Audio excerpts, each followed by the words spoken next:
अस्सलामुअलैकुम, आप सबको खुशामदीद कहते हैं अपने इस नए शो में जिसका नाम है लाइफस्टाइल विद सलमा। और इसमें हम आपका लाइफस्टाइल थोड़ा सा चेंज कर रहे हैं, हेल्दी लाइफस्टाइल की तरफ जा रहे हैं। पहले तो सबसे हज के दिन चल रहे हैं। अल्हम्दुलिल्लाह अल्हम्दुलिल्लाह, लोग जो गए हैं अल्लाह रब्बुल इज़्ज़त उनका हज कबूल फरमाए और उनकी ये जो मुशक्क़त वाली इबादत है अल्लाह ताला इसको कबूल फरमाए। हालांकि पहले ज़्यादा मुशक्क़त हो रही होती थी, लेकिन फिर भी जो हालात चल रहे हैं उसके बावजूद जो लोग वहाँ तक पहुँच सके, ये उनकी खुशनसीबी है। वहाँ से बुलावा था और अल्लाह पाक करे कि अगले साल हम सबको भी बुलावा आए। हमें समझना सिर्फ ये है, अल्लाह अपने घर में बुलाता है, बुलाने के बाद वो मुशक्क़त, वो मेहनत जो हम करते हैं और हज के तमाम मनासिक जो हम अदा करते हैं, उन सब को अदा करने के बाद बात आती है कुर्बानी की तरफ। अल्लाह रब्बुल इज़्ज़त को ऐसी क्या चीज़ इस बात में, इस सुन्नत में पसंद आ गई कि इसको हज के साथ इसको फ़रीज़ा बना दिया गया, फ़र्ज़ कर दिया गया। हज का एक कहते हैं लाज़मी रुकन बना दिया गया, मनासिक हज में से मिला दिया गया। वजह तो कोई ना कोई होगी कि जिसने कुर्बानी पेश की उस शख्स को, उस नबी को, उस नाम को अल्लाह रब्बुल इज़्ज़त ने खलीलुल्लाह का नाम दे दिया। उनको वो लक़ब अता कर दिया जो दोस्ती का था। अल्लाह ने कह दिया ये मेरा दोस्त है। क्या ऐसी बात हुई? उस कुर्बानी में ऐसा कौन सा जज्बा था? सिर्फ़ वो जज्बा था अल्लाह पाक से मोहब्बत का, कि उन्होंने अपने औलाद को कुर्बान करने पे भी एक लम्हे के लिए नहीं सोचा। और फिर बेटा भी तो बेटा ऐसा कि जिसने कहा कि मेरी आंखों में पट्टी हो और आपकी आंखों में पट्टी हो। बड़ा मुश्किल है बीइंग अ मदर, मैं ये बात कहूँ। हम अपने बहन भाइयों के बारे में सोचें, अपने माँ बाप को रख के देखें तो बड़ा ही मुश्किल ये अमल था, लेकिन उनको अल्लाह ताला ने ये हिम्मतें भी दी थी और उनकी ये जो उनका जज्बा था वो कबूल होना था। और ऐसा कबूल होना था रहती दुनिया तक, जब जब हज होगा तब तब कुर्बानी हम करके सुन्नत इब्राहीमी अदा करेंगे, उसके साथ जुड़ेंगे, उस जज्बे को बार बार याद करेंगे। तो मेरी आपसे सबसे पहली तो ये रिक्वेस्ट है कि प्लीज़ अपने बच्चों को इस पूरी चीज़ के बारे में, इस पूरी कहानी के बारे में, ये जो पास्ट में बीती हुई एक बात है जो कि फ़र्ज़ में आ गई हुई है, तो प्लीज़ उसके बारे में एक्सप्लेन तो करें और बताएं तो सही। मुझे पता नहीं क्यों मैं आपसे ये शेयर कर लेती हूँ अपनी चीज़ें। मैं जब जब ये बातें अपने बच्चों से करती हूँ, अभी आपसे करी तो मुझे गूज़ बम्स आ रहे हैं। तो आप ज़रा थोड़ी देर के लिए उनके साथ बैठे तो सही। जब आप ये बैठकर उनसे बात करेंगे, उनके नन्हे जहन बहुत से क्वेश्चंस करेंगे। फिर उनको दिखाएं जो जानवर आपने पाला है, जो आप लेकर आए हैं, आप उसको अल्लाह की राह में कुर्बान कर देंगे। और जैसे ही कुर्बान होगा, वो हम कहते हैं ना जन्नत में चला गया है। लेकिन यह कि उसके बाद हम उसके हिस्से क्यों करते हैं, उसके हिस्से करने की वजह ज़रूर बताइएगा। उसके जो 3 हिस्से हम बनाते हैं अपनी कुर्बानी के एक हिस्से की 3 हिस्से बनाते हैं, क्या वजह है ऐसी, ये भी तो देखें और उसके बारे में एक्सप्लेन करें कि ऐसा क्यों करते हैं। तो खैर ये छोटी छोटी बातें करेंगे क्योंकि आलिम दीन बहुत सारे हैं जो कि आपको इन सारी चीज़ों के बारे में बात करें। मैं तो आपकी अपने दिल की बात कर रही हूँ। मैं बड़े सादा लफ्ज़ों में बात करती हूँ, कोशिश करती हूँ प्रैक्टिकल लाइफ के हिसाब से बात करती हूँ, तो इसलिए सादगी में ही बात कर रही होती हूँ। इससे मेरा किसी के दिल आज़ारी का कोई मतलब नहीं है। और बाकी रहेगी बात ईद कुर्बा, बिल्कुल जनाब आ गई है और अल्लाह पाक हम सब की इस दिन में और कल के दिन में तौबा कबूल फरमाए। मेन इस्तग़फ़ार का दिन है, लेकिन साथ ही अगले दिन जब हम खुशी का दिन मनाएंगे, तौबा का दिन गुजारते साथ ही हम अपने जानवरों की कुर्बानी देंगे, तो हमने करना क्या है? मैं मानती हूँ टिक्के बोटियाँ सब संभाल के रखनी है, निहारी के लिए गोश्त ज़रूर निकाल के रखना है, अंडरकट का पीस होना चाहिए, मेरे लिए स्टेक्स भी होने चाहिए, पार्चे भी निकालने, कोफ्ते भी बनाने हैं, चांपे भी होनी चाहिए। ये सारी चीज़ें होंगी जी, और ये सारी चीज़ें हम आपके साथ इस पूरे मंथ में शेयर कर रहे हैं, छोटी छोटी चीज़ें करके। तो आपने भी ये सब कुछ करना है, लेकिन याद रखिएगा कुर्बानी का मतलब है इसार। तो इसार के साथ होनी चाहिए, एहसास के साथ होनी चाहिए। अगर हम चाहते हैं कि जिसके लिए कुर्बानी दे रहे हैं ये दिखावा ना बने, तो उसमें एहसास ज़रूर शामिल रखिएगा, ये बहुत ज़रूरी है। तो जहाँ तक एहसास की बात है, एक बात ज़रूर करूँगी आपसे कि हम जा रहे हैं किचन में और वहाँ एहसास होता है माँ का, बहन का, बीवी का, वो जो अपने भाइयों के लिए, शौहर के लिए और बेटे के लिए खाना बनाती है, तो वो शामिल होता है। तो आए चलते हैं किचन में, हमारे साथ मौजूद हैं आज हमारे साथ बावर्ची मास्टर है, एक किचन का मास्टर है। और वो कौन है, उनका नाम क्या है? तो उनका नाम है जनाब ताहिरा सूर्या। तो उनसे मुलाकात करते हैं। अस्सलाम वालेकुम। वालेकुम अस्सलाम। कैसी हैं? अल्हम्दुलिल्लाह, आप कैसी हैं? अल्लाह का शुक्र, बिल्कुल ठीक ठाक। आप बताएं क्या तैयारी करके आई हैं आज हमारे लोगों के लिए? छोटी सी रेसिपी है, बहुत इजी है। और जैसे कहते हैं ना कि लोग बकरीद के मौके पर इतना चाहते हैं कि गोश्त गलता नहीं है, या कोई बहुत लेंदी होती है दावत, अचानक से लोग मेहमान आना जाना हो जाता है ईद के दिन, तो ये बहुत शॉर्ट रेसिपी है कि लोग जल्दी से कुक कर लेंगे इसको, ताकि मेहमान आए उनको आगे सर्व करने के लिए, उनको देने के लिए। तो ये बहुत क्यों जल्दी गलेगा, ये बताओ। ये इसके अंदर पहले तो मैंने रॉ पपाया डाला है, उसको मैरिनेट करके मैंने रख दिया था पहले, हाफ एन आवर पहले, ताकि ये जैसे है बीफ है तो वो गल जाए। अच्छा, सही है। हाँ, और बाकी ये है कि बहुत सारे मुझे एक बात बताओ ताहिरा, कि 1 किलो गोश्त के अंदर कितना हमें पपीता डालना चाहिए?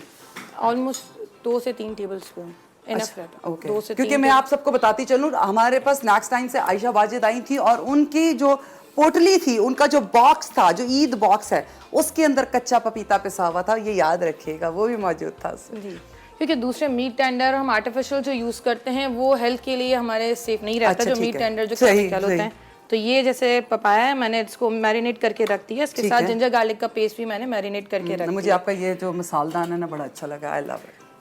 मेरे पास लकड़ी का था लेकिन अब नहीं है। नहीं, बस ये मुझे शौक है कि इस तरह की ट्रेडिशनल चीजें हों, जो रिवायतों को, आजकल के बहुत सारे जार्स आ गए, लेकिन ये इस तरह की जो ये बेसिक रिवायत है हमारी। आप ये देखें, अब मेरी जब शादी हुई थी तो जब मैं आई, मेरे घर में ना इस तरह करके ना बॉटल्स रखी होती थी, जैम की बॉटल, किसी की बॉटल, वो रख के उसमें मसाले डाले होते थे। और वैसे भी इतना ज़्यादा ट्रेंड नहीं था हमारे घर के अंदर कुकिंग। लेकिन जब मैं कराची आई तो मेरी सास के एक स्क्वायर सा रेक्टेंगुलर सा बॉक्स था, एक साइड से खुलता था 3 खाने थे, दूसरी साइड से खुलता था 3 खाने थे। और वो उन्होंने कहा कि बहुत अरसे से मेरे मियाँ के पैदा होने से पहले के हैं, और वो उन्होंने रखा, और वो फिर मेरे पास रहा भी है बहुत अरसा, लेकिन अब नहीं है। बट आई लाइक दिस, ये मुझे बहुत अच्छा लगता है। हाँ, वो अगर होती तो वो मुझे कहती 2 हांडियाँ का मसाला है, बस ख़त्म हो जाएगा बड़ी जल्दी। तो ये ज़रूर देखिएगा। तो ये देखिए कितना अच्छा लग रहा है, सारे मसाले मौजूद हैं इसके अंदर। आप एक ही दफ़ा बस डब्बा उठाया और मसाले डाल दिए। थोड़े अरसे में ना इसमें ताहिरा ना घी की पोटली भी रख लेगी। नहीं, फिर मैं इसका साइज इंक्रीज कर दूंगी। अच्छा, फिर इसमें हम डाल क्या रहे हैं? अभी जो आज मैं बनाने के लिए जा रही हूँ वो बीफ टिक्का करारा है। बहुत ही डिफरेंट और मजेदार रेसिपी है। इसको आप जरूर ट्राई कीजिएगा। इसमें मैंने जो हाफ एन आवर पहले जो लगाया जिंजर गार्लिक पेस्ट और पपाया को मैंने मैरिनेट करके रख दिया इसको इसी के साथ, बीफ के साथ, ताकि थोड़ा सा टेंडर हो जाए, ताकि शॉर्ट टाइम में हमारी जो है बीफ जो है वो गल जाए। अब मैं इसके अंदर मैरिनेशन इंग्रेडिएंट्स मैं डालूंगी। ये मेरे पास है सेका हुआ जीरा, थोड़ा सा रोस्टेड जीरा है, तो वो 1 टीस्पून, हाफ केजी मेरे पास ये है, तो 1 टीस्पून जितना मैं ऑलमोस्ट डालूंगी इसके अंदर। और फिर इसके बाद है गरम मसाला, जो मिक्स हमारा जो घरों में यूज़ होता है नॉर्मली सालन वगैरह में, तो वो ही सिंपल है गरम मसाला मिक्स। अच्छा, मैं ये देख रही हूँ कि मसाले सारे ना खुशबू आ रही है, ताज़ा सब होममेड है। ठीक है, बिल्कुल। तो ये 1 टीस्पून जितना जो है ना वो इसमें मैं ये डालूंगी।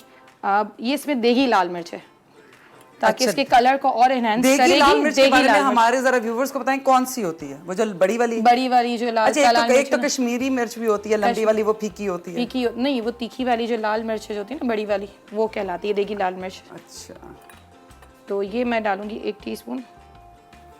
और वो बहुत तेज होती है। हाँ, वो तेज होती है, जैसे हम लोग। ये बात बिल्कुल सही। मैं आपको बताऊं मजे की बात, मेरे पास घरों से आई हुई थी मिर्चें, और मैंने उनको सुखाया, तो समहाउ कभी कभी घर में मिर्च मसाला ख़त्म हो जाता है, तो नहीं था, तो मैंने क्या किया, उनको पीसा लहसुन अदरक के साथ, और वो मैंने उसके अंदर डाल दी। बट यकीन जाने, जब तक वो घी का धुआं मेरे मुंह पे लगता रहा ना, वो मिर्चें लगाता रहा, और वो इतना तीखा था कि जिसकी हद नहीं। वो तीखी ज़्यादा होती है, लेकिन ये कि उससे कलर बहुत अच्छा, जैसे अगर आपने टिक्के का नाम दिया तो उसको टिक्के का कलर जैसे कि इसमें आना चाहिए कि थोड़ा रेडिश, थोड़ा गोल्डन, तो इसलिए देगी लाल मिर्च मैंने। अच्छा, आप ज़रदा रंग तो नहीं डालती ना? नहीं, कोई रंग नहीं, कोई कलर नहीं डालना। अच्छा, देगी लाल मिर्च का इसका अपना ही है कि उसका अपना ही कलर होता है, तो वो बहुत अच्छी रहती है। अब मैंने 1/2 कप जितनी जैसे क्या है ना दही ली है, जो इसमें मैरिनेट करने में जो है ना मैं इसको डालूंगी। ठीक है, इसको अच्छे से। और हम इसको कितनी देर मैरिनेट करेंगे? हाफ एन आवर, क्योंकि आधा घंटा हमने पहले उसको टेंडर करने के लिए कर दिया था, हाफ एन आवर ऑलमोस्ट 1 घंटा। अच्छा, एक चीज़ आपके साथ शेयर करती जाऊँ, अगर आपने टमाटर को बिल्कुल गोलाई में काटा है, ठीक है, तो वो भी बहुत जल्दी गलेगा और हांडी को भी बहुत जल्दी, मतलब जो भी गोश्त है उसको जल्दी गलाएगा। इसी तरह जब आप प्याज को गोल गोल काटते हैं ना और उससे आप खाना बना रहे होते हैं तो वो भी बहुत जल्दी गोश्त को गलाने में मदद देता है। ये क्या है, ये एक मिथ है। और जब आप प्याज डालते हैं और बाजू का हमें वो आपको होता है जल्दी जल्दी प्याज गल जाना चाहिए, तो आपको करना क्या चाहिए, उसके साथ ही एक हरी मिर्च काट के डाल देनी चाहिए और ढक देना चाहिए। वो प्याज फौरी तौर पे बिल्कुल ऐसे मलाई की तरह हो जाएगा। तो हम लेते हैं एक छोटा सा ब्रेक। आपने रहना है हमारे साथ। ताहिरा बना रही हैं टिक्का करारा, करारा टिक्का। ये तो बड़े मज़े की बात है। तो देखते हैं क्या कैसी रेसिपी है और इसमें क्या क्या चीज़ें डलेंगी। लेकिन आपने लेना एक छोटा सा ब्रेक, बस रहना हमारे साथ है। लेते हैं, स्टे ट्यून।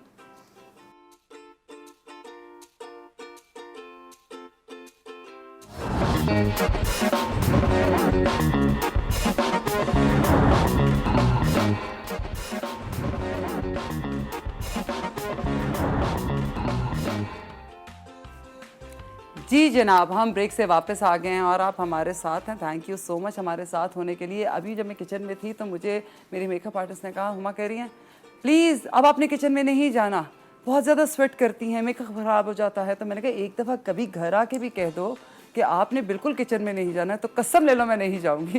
तो ये हम औरतों ने तो ज़ाहिर बात है किचन में ही होना होता है। लेकिन एक बात ज़रूर कहूँ, आप लोगों को किचन में जाने के लिए भी सनस्क्रीन की ज़रूरत होती है। तो खाली सनस्क्रीन की ही ज़रूरत नहीं होती, लेकिन ऐसे कौन से पैचेस हैं जो आपके फेस पे पड़ रहे हैं और हम उन्हें कहते हैं छाइयाँ हो गई हैं, टू टोन स्किन हो गई, हम ये सारी चीज़ें डील कर रहे होते हैं।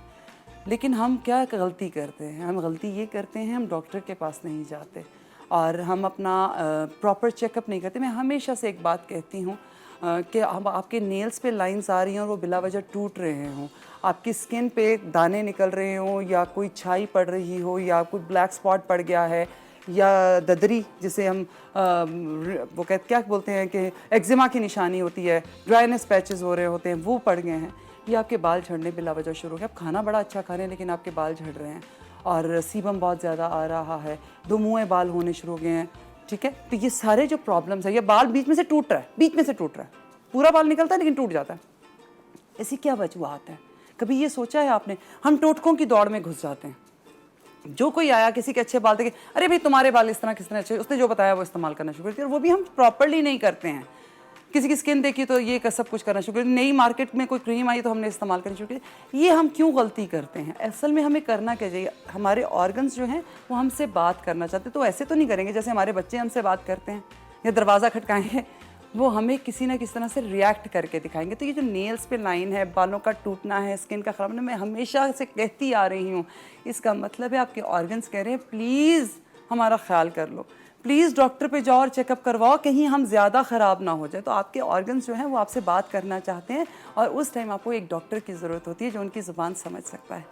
तो यही एक वो छोटी सी चीज़ है जो मैं अपने इस प्रोग्राम के साथ आप लोगों के साथ शेयर करती हूँ।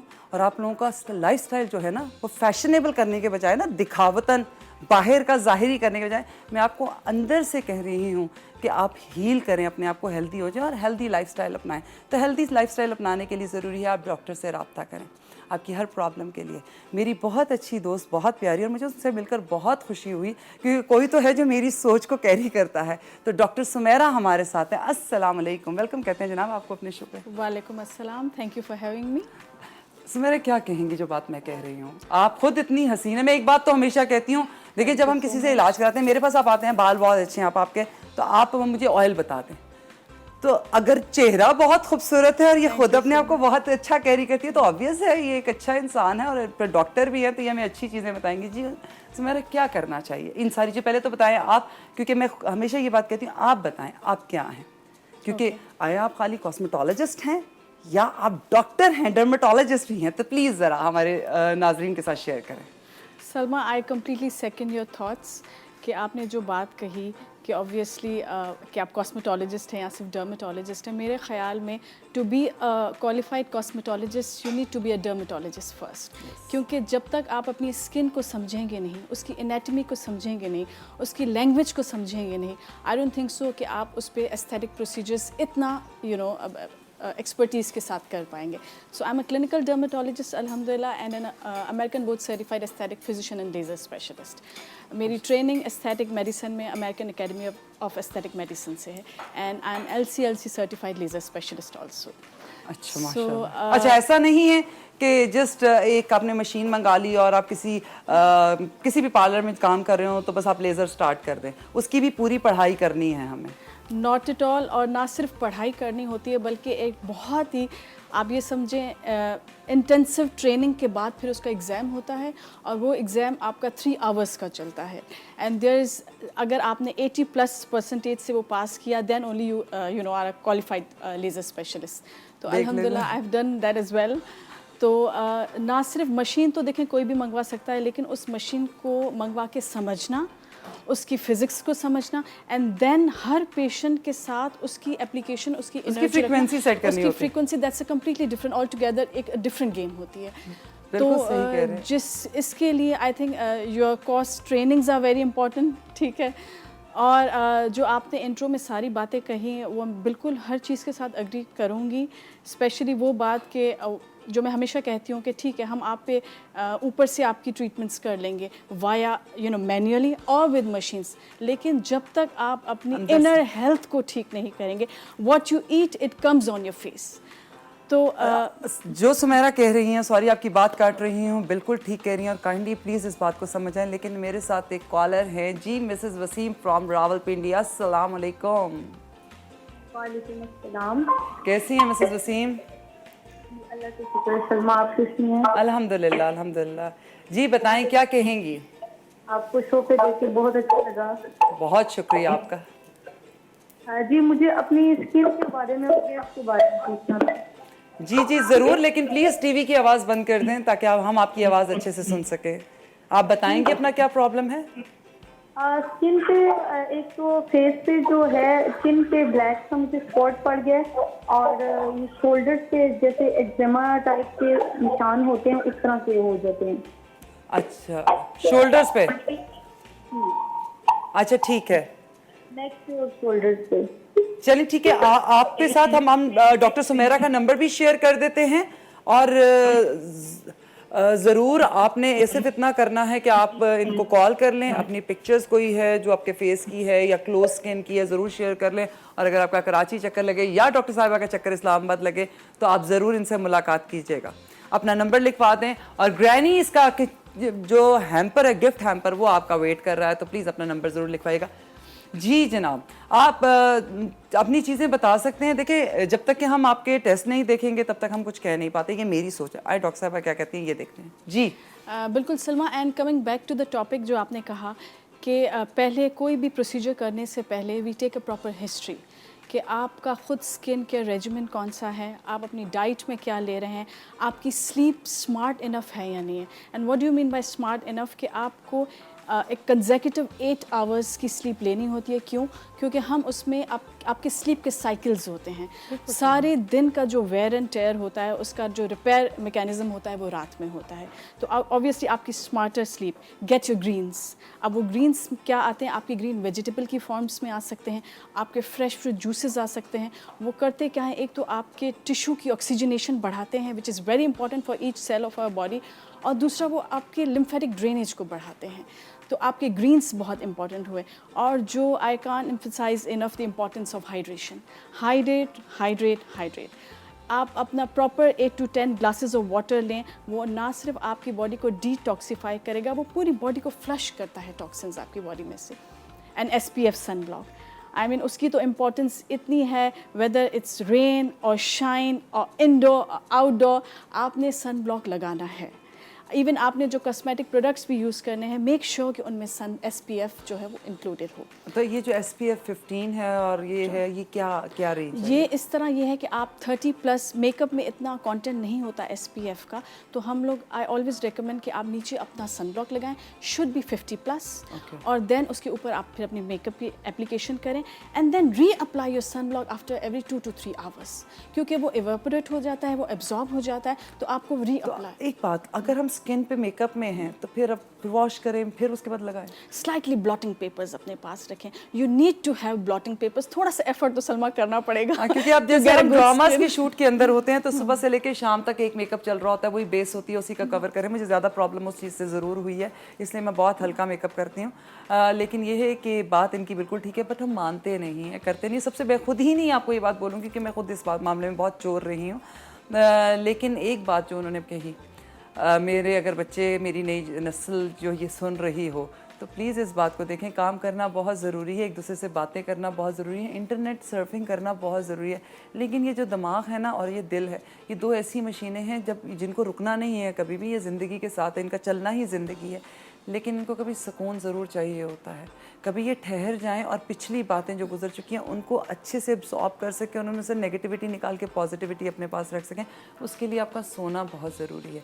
ना सोएं, नींद नहीं आती मत सोएं, कितने दिन नहीं आएगी, लेकिन आंखें बंद करके रिलैक्स होकर लेटें तो सही, अपने आप से मुलाकात करें, ये बहुत ज़रूरी है। और इसी तरह डॉक्टर साहब ने कहा कि ये जो आपके तोड़ फोड़ का अमल जो सारे दिन चलता है, किसी की बात अच्छी लगी, किसी ने नेगेटिव बात कर दी और कोई कुछ हो गया, बहुत सी नेगेटिव बातें भी हैं, तो वो आप उनसे डील कर रहे होते तो अपने अपने अपने दिल और अपने दिमाग से कि मैं तुम्हारे साथ हूँ, डोंट वरी, तो वो टाइम उनके साथ दें। तो इसलिए नींद ज़रूर पूरी करें और अपने आप को हाइड्रेट रखें। लेकिन साथ साथ ताहिरा से पूछते हैं कि ये जो तिक्का करारा है ये कहाँ तक पहुँचा है? बस ये टिक्का करारा जो है, मैंने इसमें थोड़ा सा ऑयल डाला और फिर मैंने इसको पैन में डाल दिया, जो हमने मैरिनेट किया था इसको। अच्छा, ठीक है। अच्छा, इसके 3 तरह के हैं, हम इसको बेक भी कर सकते हैं, आप चाहो तो आप इसको ग्रिल भी कर सकते हो, लाइक बारबेक्यू वगैरह। बेक में मैरिनेट ज़्यादा करके। ड्राई तो नहीं हो जाएगा? नहीं इतना फॉइल ज़्यादा- लगा के कर ले। हाँ, बेक में फॉइल लगा के आप उसको कर दो, फिर इसके ऊपर बटर और आप इसके ऊपर ग्रीस करोगे तो वो बहुत अच्छा इसका टेक्सचर जो है ना वो निकल कर आएगा। फिर आप इसको मैरिनेट करके आप बारबेक्यू भी कर सकते हो इसी बोटियों को। अच्छा ताहिरा, एक बात बताओ, अगर हम बीफ की तरफ जाते हैं वो बड़ा ड्राई होता है, हम उसे सॉफ्ट किस तरह रख सकते हैं? सॉफ्ट तो एक तो ये है कि एक टोटका तो मैं, एक तो हमारे यहाँ जो नॉर्मल यूजुअली जो घरों में यूज़ होता है कि कच्चा पपीता हम लोग यूज़ करते हैं कि वो सॉफ्ट कर देता है, दूसरी सारी चीज़ें हैं। और मीट टेंडर भी आजकल बहुत है, कचरी पाउडर भी आया हुआ है जो उसको पूरा गला देता है। मैरिनेशन जो उसकी होती है ना बेसिक, वो होता है कि आप इसको जितना अच्छा मैरिनेट करोगे आपका जो बीफ जो है वो अच्छा सॉफ्ट होकर चलें जी, आप इसे तैयार करें, हम दिखाते हैं अपने नाज़रीन को। अगर आप लोगों ने बीफ की बोटियां बनानी हैं और आपने बारबेक्यू वगैरह करना है तो एक बात याद रखिएगा, ज़रूरी नहीं है कि आप सिर्फ बिहारी बोटी के अंदर ही प्याज डाल सकते हैं। लाल किया हुआ प्याज, जो सूखा प्याज होता है, उसको आप उसके अंदर दही के साथ मिक्स करते हैं तो आपका जो बीफ है ना उसका जो टेक्सचर है वो ड्राई नहीं रहेगा, बड़ा मज़ेदार हो जाएगा और मलाई नुमा, मतलब सॉफ्ट हो जाएगा और जूसी रहेगा। आपको ज़्यादा देर के लिए पकाना नहीं पड़ेगा। एक तरफ कच्चा पपीता लगा हुआ, एक तरफ दही लगा हुआ, एक साथ में प्याज लगा हुआ, बाकी आपके सारे मसाले लगे हुए। तो ये बहुत आसान सी टिप है जो आपको मैं दे रही हूँ। इसमें आप जो मर्ज़ी बनाना चाहे, घर के अंदर, चाहे देचकी में बनाना चाहे, पैन के अंदर बनाना चाहे, अवन के अंदर बनाना चाहें, या आप बारबेक्यू करना चाहें, लेकिन आपका बीफ बहुत ही मज़ेदार रहेगा। आपने इसी तरह हमारे साथ रहना है। अभी डॉक्टर सुमेरा से बहुत ढेर सारी बातें करनी है, मेरे बहुत सारे इश्यूज़ हैं जो मैं शेयर करूंगी। आपने कॉल करके बताना है आप क्या पूछना चाहते हैं, लेकिन उसके लिए आपको हमारे साथ रहना पड़ेगा। हम चल रहे हैं छोटे से ब्रेक की तरफ, स्टे ट्यून।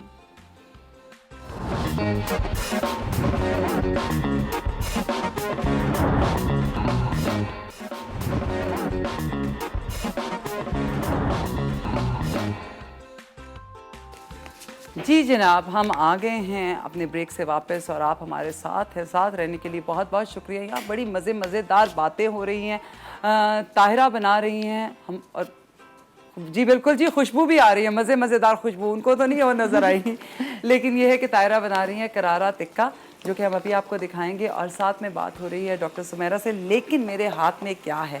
ग्रैनीज़ किचन का डेट पाउडर। डेट पाउडर क्या चीज़ है, ये आपके लिए क्वेश्चन है आज का, ठीक है? हम बात करेंगे इस पर कल, लेकिन आपने ये देखना है कि ये डेट पाउडर क्या है और ये क्या करता है, ये क्यों है, और ऐसा क्या हुआ कि अब हम मीठा बनाने के लिए डेट पाउडर भी इस्तेमाल कर सकते हैं।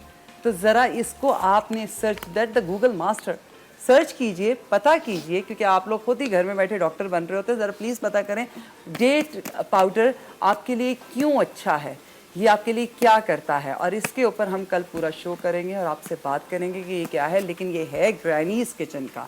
एक बात मुझे कहनी है, थैंक यू सो मच जो लोग ग्रैनीज़ को पसंद कर रहे हैं। इट्स नॉट मेरा ब्रांड नहीं है, लेकिन एक अच्छी चीज़ है, इसलिए आपको बताया और मुझे इसका फीडबैक बहुत अच्छा मिला उन लोगों की तरफ से भी, ग्रैनीज़ वालों की तरफ से भी।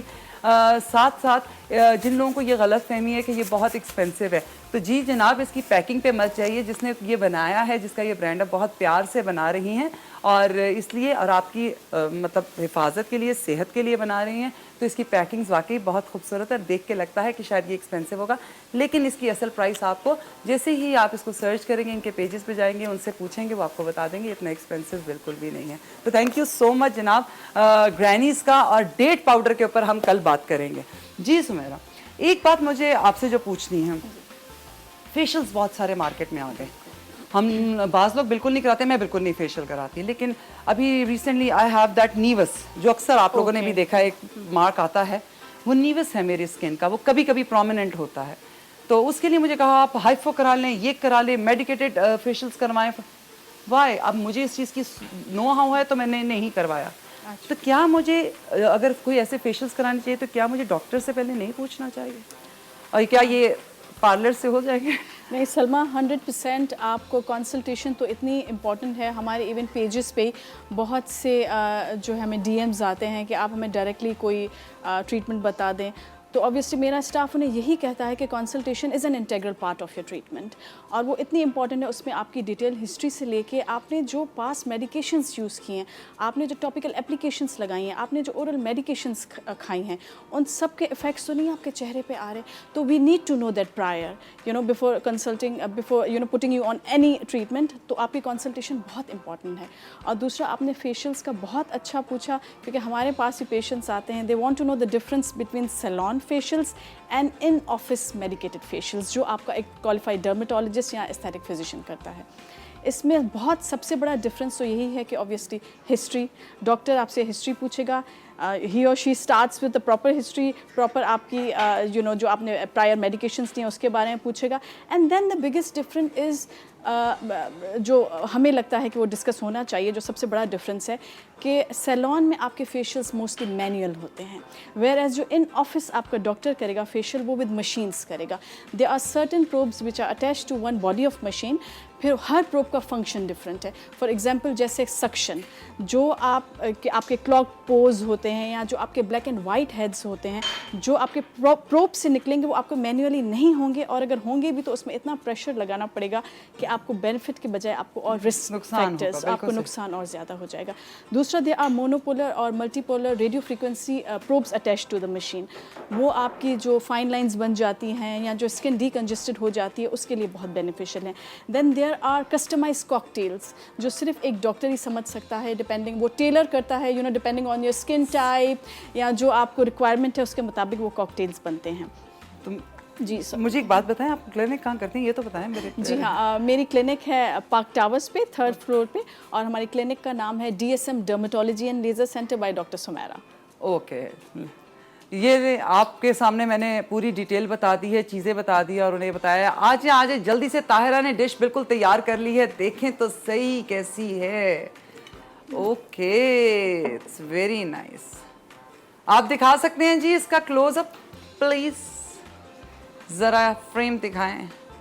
वेरी नाइस, और बहुत ही अच्छी गार्निशिंग की है। बस वो धनिया ज़रा ज़्यादा है, लेकिन यह है कि वो नज़दीक नहीं है, शुक्र है, वरना वो काला हो जाता। But very nice, look very nice, अच्छा लग रहा है बहुत। Thank you so much Tahira, और अपनी इतनी ख़ास रेसिपी, और बल्कि जूसी लग रहा है बहुत ज़्यादा बीफ, मुझे तो बहुत अच्छी लगी। और आप कोई पेज वगैरह रन करते हैं, कोई आपका अपना पर्सनल है, या आप लोगों के लिए खाना वगैरह बनाती हैं? जी, मेरा अपना पर्सनल पेज भी है, ताहिरा's किचन के नाम से मेरा पेज है, जो मैं 1 साल से रन कर रही हूँ अल्हम्दुलिल्लाह। और बाकी अभी फर्दर अपना एक ग्रुप भी है जो वो मैं रन कर रही हूँ अभी, जैसे कि डेली टिफ़िन सर्विस वगैरह, ये जो होता है पार्टीज़ इवेंट, ये सारे भी जो है सब। नहीं जी, आपकी ईद की पार्टीज़ का तो मसला मैंने हल कर दिया। मैंने आपको इतने लोगों से मिलवा दिया है कि जो ख़वातीन घर से बैठकर आपके लिए खाना बनाएं, टिफ़िन्स बनाएं, आपकी पार्टीज़ के लिए खाना बनाएं, आपके गेट टुगेदर्स के लिए, इवन ये कि बारबेक्यू का मसाला भी लगवा सकते हैं। और तो और आप अपने आगे कॉलेज और स्कूल जाने के लिए, ऑफिस जाने के लिए शामी कबाब बना लिए, बीफ का कुछ और बना लिए, कच्चे कीमे के कबाब बना लिए, तो इन सब से आप रब्ता करें।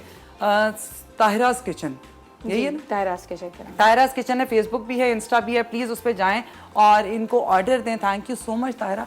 मुझे एक बात बताएं सुमेरा,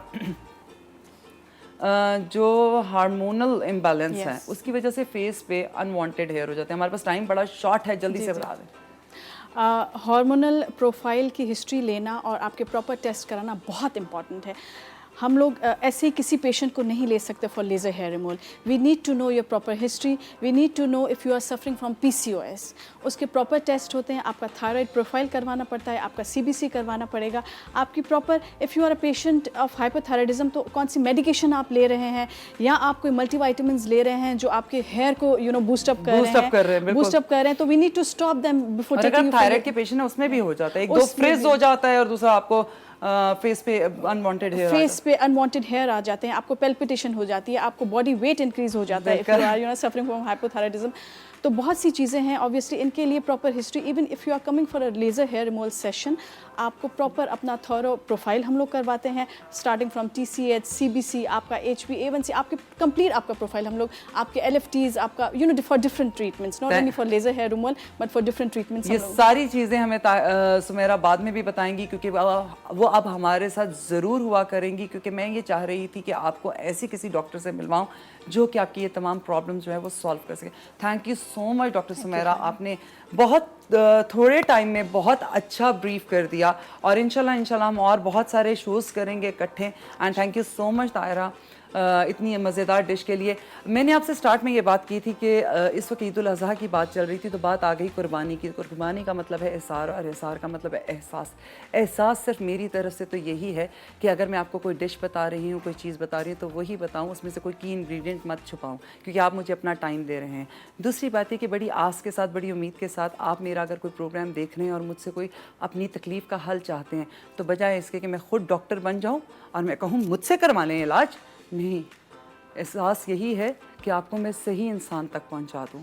और इसीलिए डॉक्टर सुमेरा को आज हमने इनवाइट किया और उन्हें बुलाया। तो प्लीज़ रिक्वेस्ट है मेरी, सब कुछ कीजिए, लेकिन ये है कि जहाँ डॉक्टर की ज़रूरत है वहाँ खुद डॉक्टर बनने की या अनदेखे लोगों की तरफ जाने की ज़रूरत नहीं है। ये आपकी स्किन है, आपके बाल हैं, जब एक दफ़ा ख़राब हो जाते हैं तो दोबारा बेहतर नहीं होते। तो प्लीज़, और जो लोग इलाज कर रहे हैं मैं उनसे भी कहूँगी जिस हद तक आप जानते हैं उतना ही इलाज कीजिए, उसके बाद किसी और की तरफ रेफ़र कर दें, रोज़ ही अल्लाह ताला देने वाला है। तो बस इसी एहसास के साथ एक दूसरे का ख्याल रखें और कोशिश करें कि हमारे हाथ से, हमारी बात से किसी को तकलीफ़ मत पहुँचे। आपका हमारे साथ रहने का बहुत बहुत शुक्रिया। मेरी पूरी टीम GTV न्यूज़ और मेरे लिए, मेरे घर वालों के लिए प्लीज़ अपनी दुआओं में हम सबको याद रखिएगा। प्लीज़ हमारे लिए दुआ कीजिएगा, आज भी, कल भी, और वैसे भी हर वक्त किया करें। यही हमारे लिए सदका जारिया भी रहेगा, आपके लिए भी रहेगा, और यही हमें आपसे चाहिए। Thank you so much. मिलते हैं कल आपके साथ एक नए शो पे। अपना बहुत ख्याल रखिएगा। अल्लाह हाफ़िज़।